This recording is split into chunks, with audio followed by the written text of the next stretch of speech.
Hey, this is Niall from learntotradthemarket.com. In this video I'm going to talk about my favorite setup called the FAKEY. I did a video on it a couple of weeks back. I had a few people email me and they weren't really confident in the setup the way that I explained it the first time around. So I'm just going to have a look at it again and explain it for those that weren't too sure. Pardon me, if you've still got questions, I want you to post in the forum any uncertainties, and I'm happy to recreate another video on another pair if you still don't understand the setup.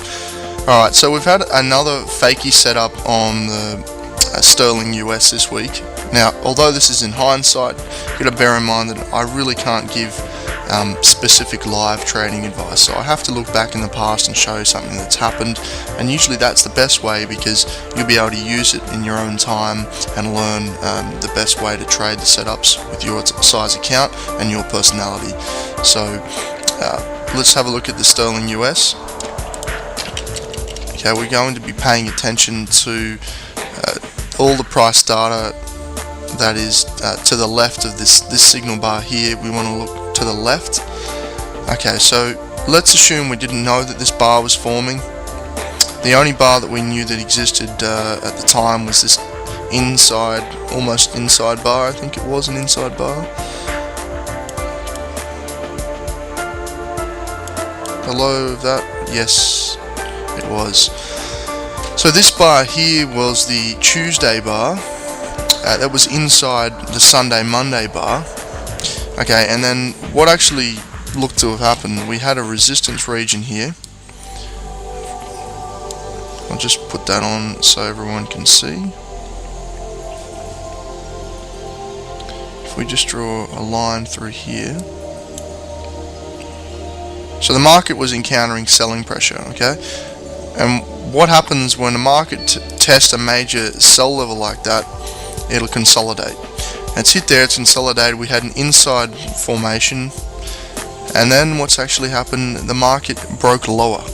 Okay, so everyone's getting short and they're believing the trend is over and it's looking to roll back to 196.94. So we get a lot of short sellers move in off this inside bar break. And what happened on that particular day was it hit the 21-day average and started to push higher. So the buyers started to move in at lower prices. And then they pushed it above the session high.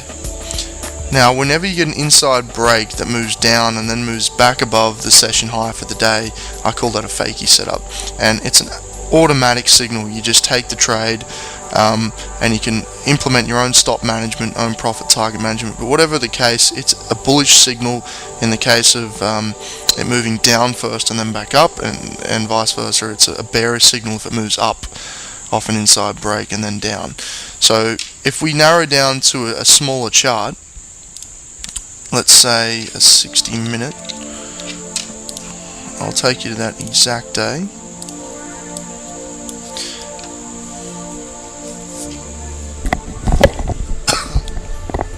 Okay, let's take a look at Tuesday's session. Was here, and then we had, this was Tuesday's session, and now we've got a break below these lows. The break below those lows there was effectively the inside break. Okay, this session was in the Monday session and we broke lower. And then if we just get this line, the session high for Wednesday was here.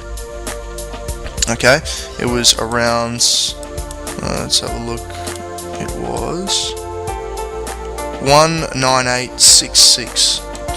Now, the strategy is to either take the pin bar reversal, which was on the 240-minute chart, we'll get to that later, but if you're just trading off hourlies and you've got your signal off the hourly, you're buying on stop through the session high, and then you have this subsequent rally in prices over the next few days as the shorts cover, and you get a lot of fresh long positions, and we've had an eventual breakout. The other way to look at it is we go back to the daily. You could have taken the signal on the close of that actual day, because look at the size of this bullish pin bar. I mean, this has a big tail, and it's bullish because it closed higher. It's a key reversal day off the 21-day average. So there's a few ways to be looking at that setup, but it all comes from a false break below the 2 and 3 day lows. I don't know if you can see this false break through here. I mean, really, it broke that level and it shaked everyone out and pushed back up. I call that the fakie. That's the setup. I'm pretty sure I've made that as clear as it can be. What you're really doing is you're capturing a market that is on the wrong side of the trend. So whenever the market gets it wrong, it shakes out a lot of players, and they all have to cover a position and reverse their positions, and that's what fueled the British pound this week, is off that key bar. Most people were in the wrong side of the position, so they had to reverse, and they would have bought this breakout last night, and they're still long, and I'd expect this to trade above 2 into the next week or so as fresh longs enter on this breakout. So that's it for now. Any questions, go and post something in the forum or send me an email. Appreciate you listening. Take care. Have a good weekend.